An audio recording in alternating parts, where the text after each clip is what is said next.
privileged to be in this room because I do know what each of you is facing as you are trying to work with children. I was sharing with some of the folks that I was walking around talking with earlier, in these places that we work in, these spaces in Wayne County, we were already swimming upstream, and we were fighting hard for our families and for children. And this pandemic has really added to the current against us as we work. But I find that, and that's why I titled this For Such a Time as This. That's actually my favorite scripture. You know, perhaps you were created for such a moment as this, or time as this.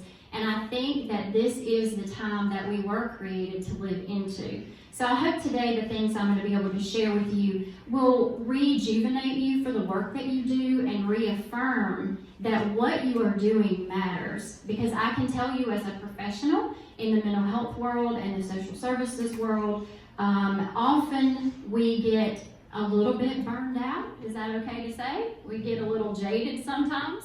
And so I just want to encourage you with these words today. I don't even need a microphone. My children will tell you that. So if this goes out, I'll just talk really loud and we'll be good. So hang with me. I really hope that a lot of these things will resonate with you today. So we've heard this word 1,000 times since March, right? Unprecedented times. These are unprecedented times. And so what does that even mean? Well, it means never done or known before. Well, we've never lived in times like this, but we, if you're a history buff, know that there have been times like this before. And so I think that we have to draw from what we've learned in the past, not only in history before our time, but what do we already know in the work that we've already been doing, or what have we already learned from science and research that can teach us how to move through these times. So I like to think about, who wants to go back to elementary science class? We're all school people in here, right? Anybody remember this little worksheet that you got to fill out back in the day with all of the parts of the flower and everything? So here's a very good illustration. Anyone who knows me, and some of you in here have known me for a long time, if I can't use an analogy, it's not happening, so you will be filled with analogies by the end of today. So what we do historically is we try to make changes at the top, because this is what we see. We see behaviors out of children. We see health issues. We see things that only can be seen at the surface. And so we work to change at the surface level. This is human nature. But how many of you here are gardeners? Got any master gardeners in here? Oh, good, good. I can't grow a thing, so sorry, but I'll take some lessons. But I do know about growing children, and everyone in this room knows about growing children. So we have to think about it like a plant. If your plant was wilting and withering from the top, would you just work at the petals? Would you try to do something to the petals? Of course not. You're going to think about what's going on in the soil, what's going on with the nutrients, what's going on at this level. But yet, we don't think like that. A lot of the interventions that we run are at the top level. Think about healthcare. What are we doing? Treatment, treatment, treatment, treatment. How much is going into prevention? What are we thinking about what we work? We work a lot where? Downstream, but we're not working upstream. And that's where the shift has to happen. And Selena was spot on earlier when she said that what's happened is this pandemic has only pulled back the surface, and it has revealed all of the things that our families were struggling. It has revealed the disparities that no one was paying attention to or cared to see. I think we need to replace batteries. Okay, time out. Nope, we didn't. Okay. It's not batteries, but we'll do it while we're up here. Okay. Anybody got a joke? Now's your chance to run across the stage. Okay, all right. Flexibility, flexibility, right? That has become the key word for 2020. If it's not unprecedented, it's flexibility, flexibility. That was the number one thing. If you guys, thank you. I did work, is this on there? I don't think so. I think it's okay. out system. Okay. All right, so, I don't even, this is driving me crazy. Okay. Wow. let's just get back to topic. Okay, so like I said, can you hear me in the back, Cricket? Yep. Okay, great. All right, like I said, I don't really need a microphone. When he lets me know it's working, I'll pick it back up. Okay, so this pandemic, the analogy I like to use for that, it's like when you pour peroxide onto a wound and you watch all that stuff bubble up to the top, right? All that stuff was underneath the surface, lurking, just like the iceberg theory. Think about the flower. The health is what you see on the top. What we don't see are all of the things under the surface that actually contribute to the health outcomes. We like to see people, you know, when we think about things like obesity, and we say, well, they should exercise more, they should eat better, they should do this. And maybe some of that's true, but health practices are a very tiny piece to all of these things that fall underneath the surface. So some of you may be familiar with this term. It's social determinants of health. And this is so important. And we were already starting right before the pandemic to have more conversations about social determinants of health. We were starting to have, we actually have a working group here in Wayne County. Dr. Rothling is spearheading that for working in these social determinants of health. So that we're starting to look at where are we going to work from the root level and work from the bottom up instead of trying to fix things after they're already broken. And I know as a mental health counselor, that is one of the reasons I'm thrilled to be in this position at Wages, because I love being a therapist, and it's beautiful work to help people to heal and restore, but wouldn't it be fantastic if no one was ever broken and you didn't have to heal and restore them? And for years, if you work at that level, and many of you as success coaches feel that same grind sometimes, by the time you get some of these young people in front of you, you think to yourself, wouldn't it be wonderful if all of these things were not stacked up against this young person as they're trying to launch out into the world? And so when we look at social determinants of health, we're talking about more than, we can't control our genetics, that's what's given to us, and we can control some of our behaviors. But these are the way that we interact and the way the individual interacts with the society. You know, I think about myself and what are the privileges I've been afforded just by being born in this country. I didn't get to choose where I was born. No one does. So there's a lot of things that are not within our control. We're talking about access to education. We're talking about proper housing. We're talking about supportive friends and family, a safe environment. How many of the children that you're working with can't go outside to get play because it's not safe to go out into the street to play or into the backyard? These are realities that the children that you're living with are facing, and they impact their overall mental and physical well-being. So some of these are really hard to change, but there are others that we in this room are fighting to change every single day. So once again, now we're going to put these side by side and think about this. Again, like I said, we often run interventions at the top of the flower, at the top of the iceberg. But what we've got to really think about is how do we impact children and families at the root? And so we want to think not necessarily treatment, and we do have to do interventions, but how do we as a community change this tide and start to think about how do we work from the root up with children and families? All right, so since March of 2020, when, as I like to say, it was kind of like galloping along on a horse, we were all pretty busy, we were doing a lot of things, we were getting things done, right? Woo! And then all of a sudden the horse said, whoa! And everybody went tumbling head first off the top of the horse, right? Okay? But since March of 2020, how many of you have thought about Hurricane Florence? How many of you have thought about Hurricane Matthew? If we're honest, besides those of us who are working in disaster behavioral health recovery or those in recovery, probably very few of us in this room. Now, there may be some of us who were impacted or had family members who were impacted.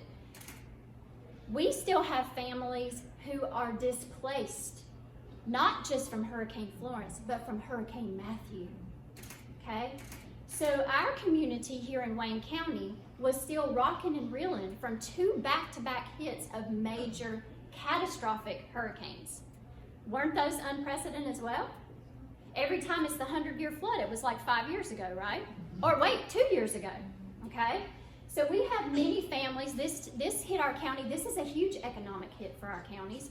This impacted, there are still children, and some of you are probably working with them, who do not attend their home school because they had to move due to these natural disasters. So my position at Wages is actually a 2-year grant-funded position. It is a natural disaster grant, and it was awarded to this county and to Wages because of the back-to-back hits. I was literally hired on March 1, and then here comes the third whammy for our children and families in this county. So as I like to say, for such a time as this, right? So I already felt purpose in the natural disaster recovery work and the trauma that has impacted our families and the socioeconomic challenges, but this brought in a whole new level of what we do, right? Okay. How many of you in here have heard of adverse childhood experiences? Wonderful, yay, everybody gets a gold star. I'm very excited. So I like to, before I talk about adverse childhood experiences, I like to preface that by saying that adverse childhood experiences is an equal opportunity invader, right? It does not matter what type of family you come from. It doesn't matter what type of socioeconomic background you come from. It does not matter race, ethnicity. It will go anywhere it can, okay? And I also like to acknowledge that in this room, many of us have experienced adverse childhood experiences. So it is, as we like to say in public health, it is that silent epidemic. And it is that thing that if we can understand and mitigate, could be a huge game changer. Well, what do you think COVID-19 is? It is an adverse childhood experience. So it is a universal one, it is a global one, but yet it is another. So now we're in a community where, let's say we had a pretty intact situation for a child, but now they've had 2 back-to-back natural disasters and a global pandemic. Well, that's 3 adverse childhood experiences right there. That's a lot. But we know that the families that we work with have a lot more going on, right? So as a review, for those of you who know, these are stressful and traumatic experiences that happen before age 18. It could be violence in the home, neglect, abuse, substance use. It could be mental illness of a parent. And of course, we know we're still dealing heavily in what? The opioid epidemic. There's lots of things that are going on in our communities. And we know that if we have repeated traumatic experiences, or that these things go on for long periods of time, it dysregulates a child's actual stress response system. One of the things that I'm the most excited about doing in our Head Start, early Head Start programs is getting all of our teachers to be trauma-informed teachers. So my goal is that our teachers walk into their classrooms and they say, when they see a behavior, they do not say, why is this child doing this behavior? Their question becomes, what happened to you? And that's a very different frame when you're working with children, when you begin to look, because we know what? Behavior carries a message. And that message needs to be understood and then addressed at that place. So what all of you in this room are, every single one of you, you are the most important piece to adverse childhood experiences. You are the buffering support of a caring adult. And that, my friends, is a strong, protective resiliency factor.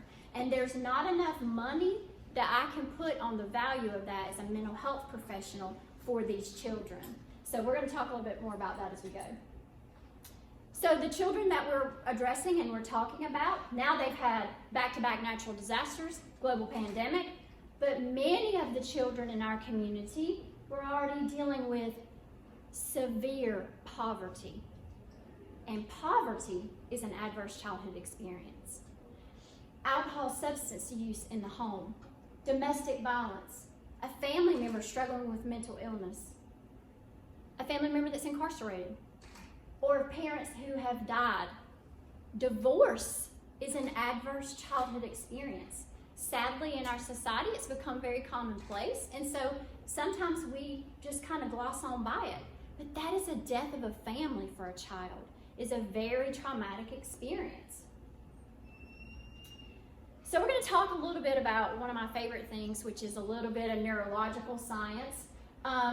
When children get under this stress, and I'll tell you what I'm going to do. I'm actually going to flip ahead, and we're going to talk about this, and I'm going to go back to the neurology part. So all of us know about stress, right? We've all said, I'm so stressed out, I've got so much stress, and that is normal for us to have stressors. Some of those are good. Melissa needs a deadline. You know, if somebody says, I need that by 12 o'clock tomorrow, I'm going to get it to you, and it's going to be good, but it's coming at 11:59. Okay? Just saying. Procrastination, hey, it is a sign of intelligence, I've been told. I don't know. Right, see? Okay.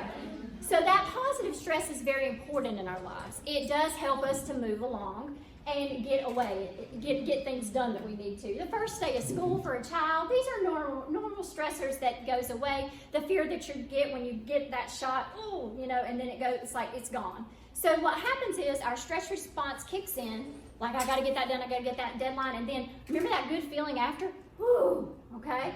So we get revved up into that fight or flight, and then we come off of it very quickly. That's the way the body was designed to run. The body was designed to run in these quick stress responses. That's what it's meant to do. It's not meant to be long lasting.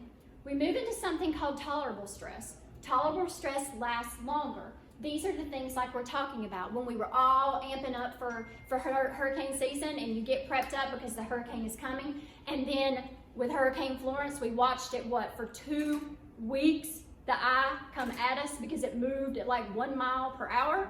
But it did come, the devastation came, and then what were we able to do? We were able to move and to rebuild and move on, okay? The problem with this pandemic, we don't know when that's gonna end. We can watch the radar. It might be devastating, and we don't like what's going on, but we see the end. We see the last rain bands. We see the last event coming. And then we can get on with the rebuilding, right? This is like the hurricane that just sits on you and rains and never goes away. So we move from tolerable stress to something called toxic stress. And this is the problem. And this is what a lot of your families are running on and living under. And they were already here before, and now we've just added more fuel to the fire with this pandemic. So this is stress that never relents. It never goes away. When you're living day to day trying to figure out, can I keep the lights on? Or how do I choose between food and what's over here? When you're a child who goes to school and that's your safe haven, and now you can't go to your safe haven, these are problems. We know when we talk about fight or flight, we all used to the tiger analogy, right? You either run and fight the tiger, you're going to run away from the tiger, which wouldn't do very good for me, or you're going to stay and fight that tiger. But what if you're a child, and as Dr. Nadine Burke-Harris says, who is the premier advocate for adverse childhood experiences, what if every night you go home to the tiger? So these are things that we have to think about that our families were already trying to navigate and deal with. So I'm going to back it up now. Now everybody in the room's depressed, right? We're like, good. Well, I thought she was going to be a motivational speaker. Somebody get her off the record. They sent you the wrong name. So, but don't get discouraged, because what is so exciting about the science that we are coming into, which is why this is so important for the time that we are currently in, is we are learning so much wonderful, fascinating information about the brain, okay? We used to think back in the day, I'll date myself, in the late 90s when I was in graduate school, we thought once that brain got all formed into its place, we really couldn't do a whole lot about it. It was almost like, kind of hardwired. That's just how it was. But now we know this wonderful word called neuroplasticity. Isn't that a fun word? Just go home and say that a few times tonight. But in that, we know now that the brain is a lot more like clay. So, which is wonderful for those of you who are sitting with young people every day. But the great thing about it is, even as a therapist, I've learned that even adults in front of me have this same ability. Those neural pathways can be reshaped and reformed. Now, again, we want to prevent if we can, because it's better not to fix things. We just don't want to break it, right? But we know now we don't want to get so discouraged if these things do happen, because we can make positive changes. So now I'm going to tell you about something you didn't even know was in your body, and it's another fun word. It's called telomeres. Anyone ever heard of telomeres? No? Oh, I have someone who knows telomeres. Okay, don't spoil it for them, okay? So telomeres are basically I use the shoestring as the best analogy, because it's like the plastic coating on the tip of your shoestring. The whole point is what? To keep it from doing this little number right here. Most of the kids today have Velcro shoes, right? No one even knows what these are. You might have to tell the kids, right? This is called a shoestring. But what happens is telomeres are that little plastic coating at the end of our DNA. Over time, toxic stress erodes the coating, the telomeres. And over time, it can fray like this, the ends of the DNA. That doesn't sound good, does it? And what do we know if we go back to high school biology? Let's recover that, right? We do know this. We do know that when DNA is damaged and it replicates, it's going to create damaged cells. That's also what causes physical breakdown and in the body.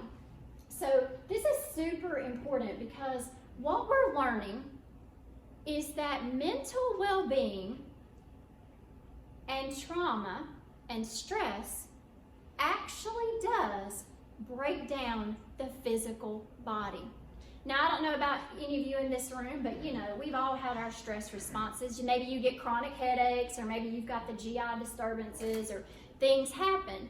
But when I began to really think about what this stress, the toll that it takes on the physical body, that was a whole new game changer for me. It wasn't just like, oh, it's a mental load and I can bear it. It becomes, what is this doing to me inside that I may not be able to undo? Well, think about these young people who are living in these situations. This is what's happening inside their bodies every single day. So the long-term physical, mental impacts of ACEs are very, very challenging. But we know it makes sense that there would be psychological problems if we've had adverse childhood experiences, right? But we're talking about increased suicide rates, increase in depression. We won't get all into numbers. But the one that always sticks with me, and we are talking about, there are millions and billions and who knows, maybe trillions of dollars being poured into substance use treatment, particularly what? The opioid crisis. I cannot tell you, and I see some therapists in this room, but in the past 5 years, I have done more intakes on young children who have dead parents, sometimes not only one, but two, from opioid overdose. I have done work in Kenya with orphan empowerment programs, and I'm scared if we don't fix the opioid crisis, we're going to start to look like that here, because there's going to be so many dead parents. It's scary, okay? When we think about this, we try to treat here, and we have to, because these folks have addiction and they need to be worked with. But this is what we're saying in mental health. Trauma is the new gateway drug. If we cannot treat the thing that causes the need for the substance, how are we ever going to mitigate and fix this problem? Again, what are we doing? We're trying to treat at the top of the flower. What's the root cause? What is the problem for that? Again, just like with the children, not when you see someone with an addiction, not what is wrong with you, what happened to you? Because there's always a comorbidity. There's going to be depression, anxiety, trauma. There's a reason. It's not just necessarily, hey, let me try this. That's the very rare case. So if a person has a 4 or higher score of adverse childhood experiences, their likelihood of becoming an intravenous drug user is 10 times the rate of someone without that level of trauma. That's a lot of risk. That is super high. I'm terrible with math, but I can tell you that's not good. Here's the part people don't know about often, unless they are like you guys and they've been educated on adverse childhood experiences. Remember we talked about the fraying of the telomeres and the breakdown of DNA. This causes 3 times the risk of other things in life, like lung cancer. What about doubling your risk for developing an autoimmune disorder? Those are often disabling for folks, and there may be folks in this room that struggle with those themselves. Diabetes and obesity. What are we seeing in this country? Huge increases in chronic illness, and this chronic illness impacts people's ability to work, to live into the potential of who they are, and also it's a huge economic impact on our society. So I usually tell folks, even if you're not a social worker, compassionate heart person, and all of us in this room are, but if you're a person and you happen to be listening to this and you're very much about the bottom line and the dollar and financial, this is a huge burden of disease, and it's only going to continue to increase.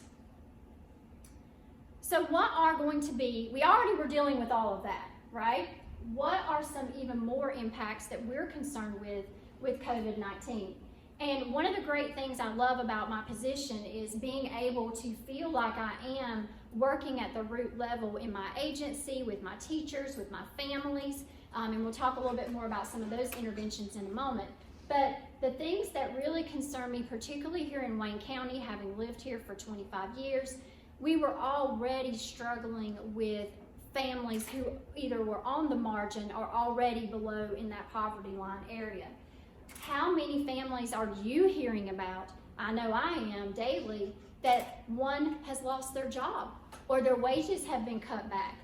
We were working so hard and making so much progress in a lot of our nonprofit world of trying to move down the road with this. Now the fear is we were already serving here. How many new families are going to fall into poverty because of these impacts?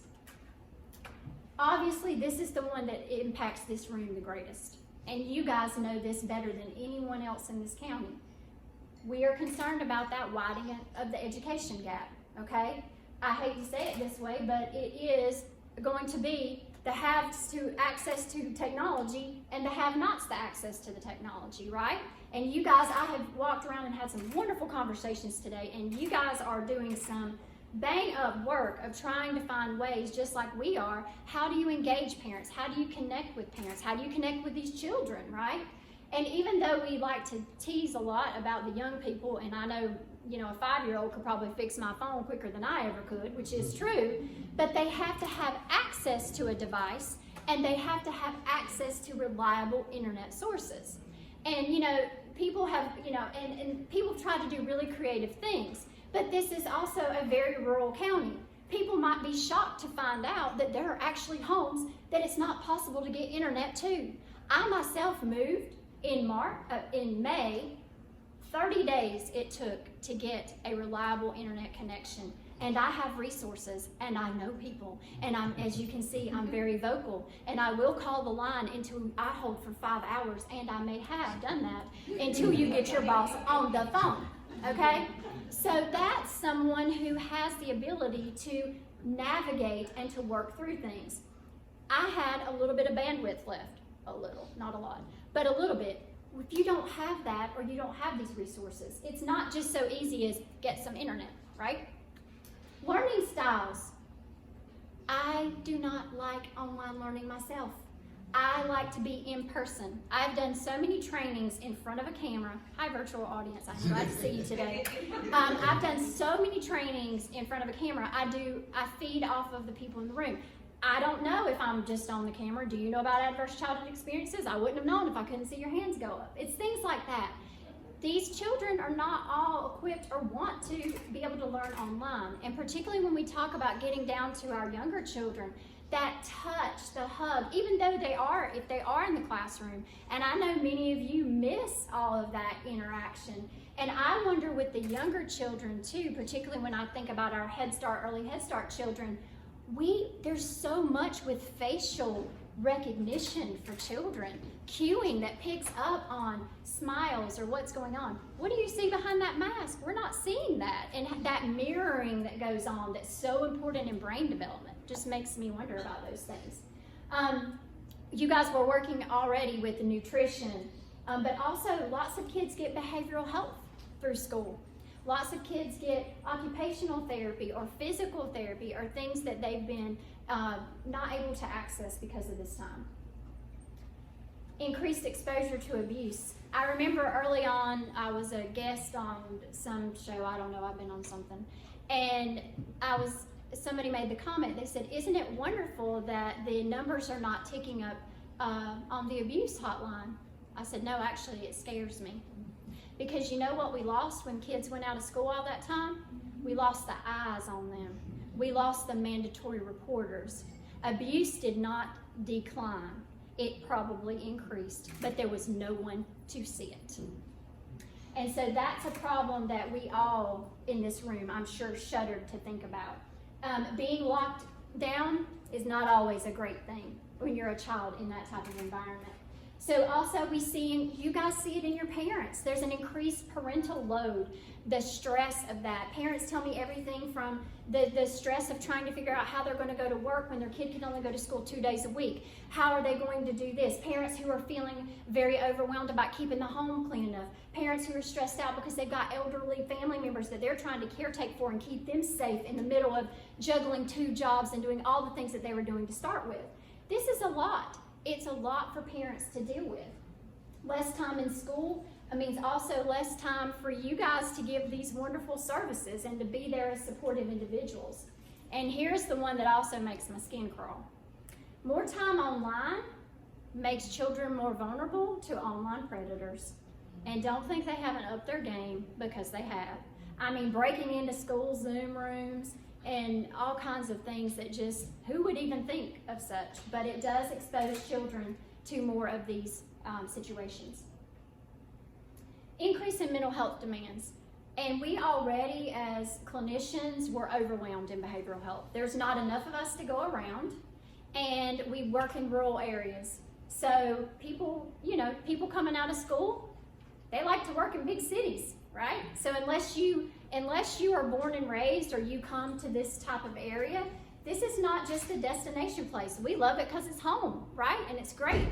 But there's something called brain drain, and that is where all of our talent and rising young people move out of their home environments into these bigger metropolitan places. And this impacts us as behavioral health providers. We've got to find ways to have more incentives for behavioral health clinicians to want to work in rural and underserved communities. Isolation and depression. We're particularly, thinking about these kids that are, say, 10 to 24 that are launching out in life. They're getting ready to move in these new directions. These really scare us.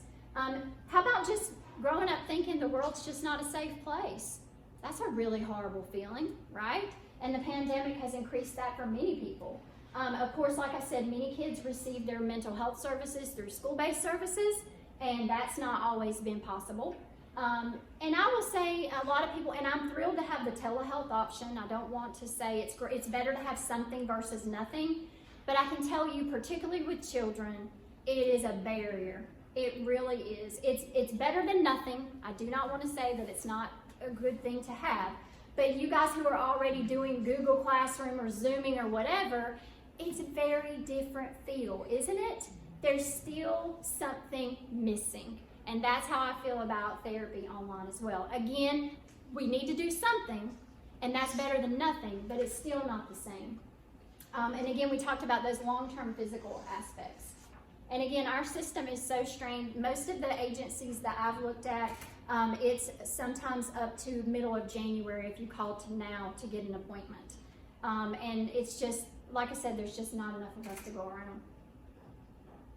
Okay, so well, again, this is so enlightening and so exciting, and thank you so much for these wonderful words today. But what do we know about life? Storms are going to come. They're going to continue to come, whether they're hurricanes, whether they're economic downturns, whether they are pandemics. No matter what, things are going to come at us that we do not expect in our personal lives and in our professional lives. And this is what I want us to remember. We are equipped. We've never walked through a pandemic. Well, we've walked through it for 9, 10 months now. We've not done this before, but we are equipped. We do have the answers. We do know what to do, and we do know what works. And now is the time to change this tide. So we're going to go back to this image. And true resilience lies in the roots, okay? So if we want to build up or raise up the next generation that is in a different place than where we see things going now, we've got to start here at the roots. And you guys are really prime in a position. You are already doing this work. And I want to empower you that this is so valuable. And for those of you who are watching that are supporters of this particular program, this is where you want to do this work. This is where you want to support, because we're getting these children in the young years, supporting these families and coming from the ground up. These are protective factors, okay?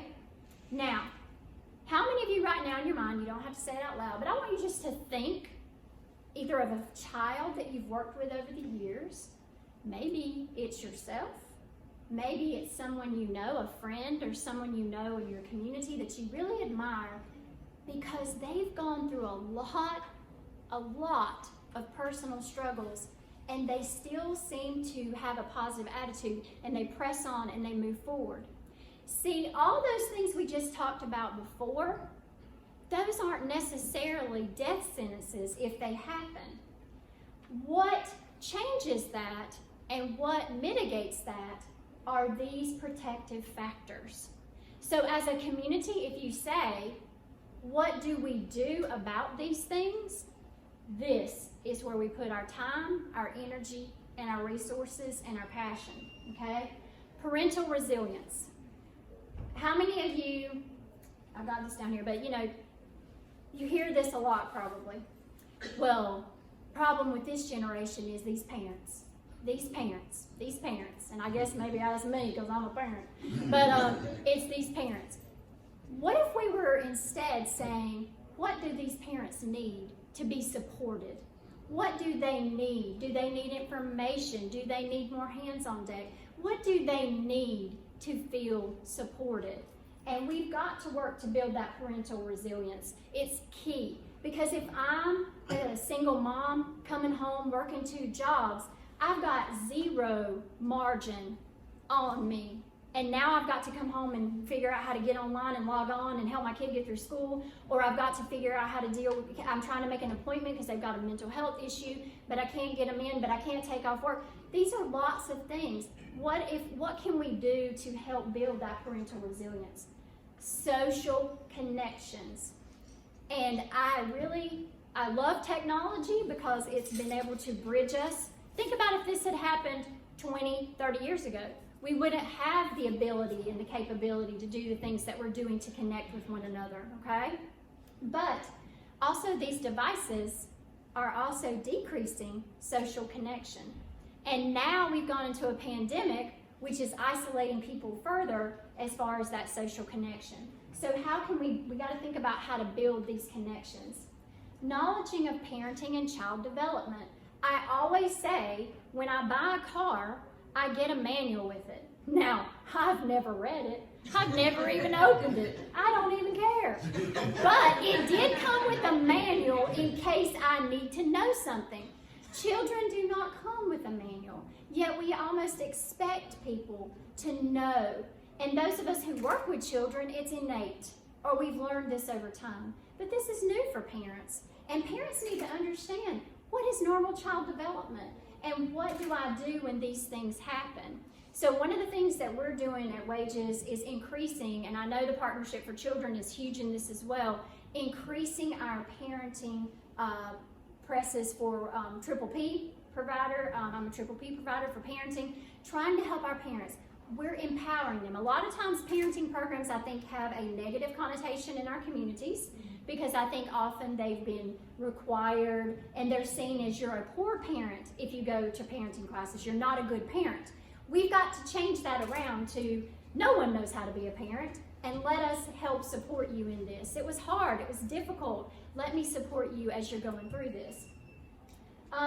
Support is everything, everything. One of my best friends says, she goes, I'm like a really good bra. I'm very supportive, you know? She's just there to support, you know?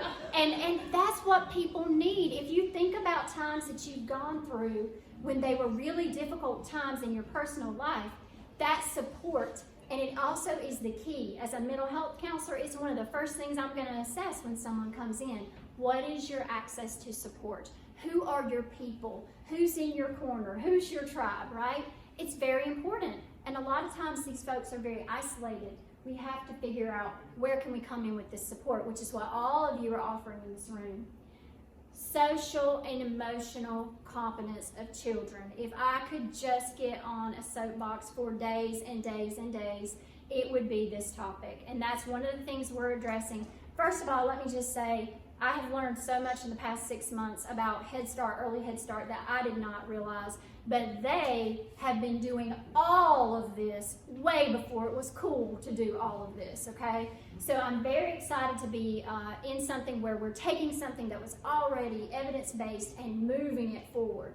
But we've got to help children understand, when I feel a certain way, how do I express that? When I feel this, how do I voice that to someone? How do I solve a conflict? How do I regulate my anger? These are things that start in infancy and need to be nurtured all the way through the spectrum. And as a person who's been a part of the education system for a long time, I do think, sadly, that some of the things that have been pushed down have put those things aside as if they are not as important as academic success. But we call those soft skills. And those soft skills are what gets you, that resume of that academic performance might get you in for the interview, but that soft skill set is what's going to get you the job, and it's what's going to make you successful at that job. So we've got to be advocates for children to get back into these skill sets. So what do we do? What are these actions? Everybody in this room, you are an advocate. You've always been an advocate for children, or you wouldn't be sitting in this room. We've got to continue to advocate for what we know works, and we've got to try to light a fire around as many people we know who are influential that can also move this down the court. Maybe you're sitting in this room and you are a member of a church or congregation or community organization. You can bring in this information to your people. Next time you're at a dinner party, if you really want to start up a really super fun conversation, say, hey, have you ever heard about adverse childhood experiences? That'll be a real party pleaser, trust me. But I'm saying you've got to talk about these things, bring up these conversations, and educate people everywhere that you can. Everyone in this room can be a protective factor. Many of us are parents or grandparents, but you're already taking it outside your circle. Encourage someone else just how valuable they can be in the life of one child, because that's really all it takes, is that one strong person for this child to connect to. And we've got to address at the policy level. We've got to advocate. If you're in this room and you're on boards or political places, or you know people, we have to educate people that this is very important. It's not just a nicety. It's the root cause of so many things. These social determinants of health are really where the answers lie. So for the last 3 years before I started this job, I was actually working under a crisis response program for FEMA. First, for response of Hurricane Matthew, with crisis counselors in the field in various counties, and of course Wayne County being one of those. It was the most overwhelming, frustrating, and yet rewarding thing that I had done up until this moment. It was humbling to walk into people's homes where they were living, where there was nothing, like it was gutted and there was nothing but mold and hardly anything left. And I learned so much from survivors, but I learned a lot from my team as well. My team was incredible, and I had a child team this time that went into the schools. Some of you may have actually interacted with some of our Hope for NC staff as they came in to do presentations. And they brought me back this picture one day, and this will forever be a treasure of mine. What they had asked the children to do was to create cards for the first responders that had responded as we neared the anniversary of, I believe, this was Hurricane Florence. So this young child wrote in the card, "Thank you for helping one another." Not thank you for helping me, not thank you for helping others, thank you for helping one another. And that was so powerful to me. This young person got it. They got it at a teeny tiny age, that it's not just about someone helping me, it's not just about me helping you, but it's about us working together to help one another. And when I came across this quote, it would only be appropriate to end today with a quote by Fred Rogers, because what would he tell us right now, right? We've got a lot of wisdom we can pull from Mr. Rogers today. But I want you to take this message into your heart today. I want you to really hear these words.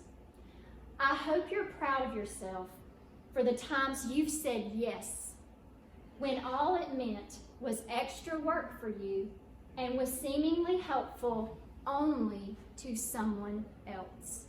And that, my friends, is the highest form of self-actualization in your life. When you do service and work knowing that you will get nothing in return, that is the highest level of existing as a human being, so congratulations. All right, I hope that at the end it was not as daunting as it seemed in the beginning, and I hope that you see now just how very important that your work as individuals and you that are in our virtual community that are contributors or supporters to this agency, that it is very important.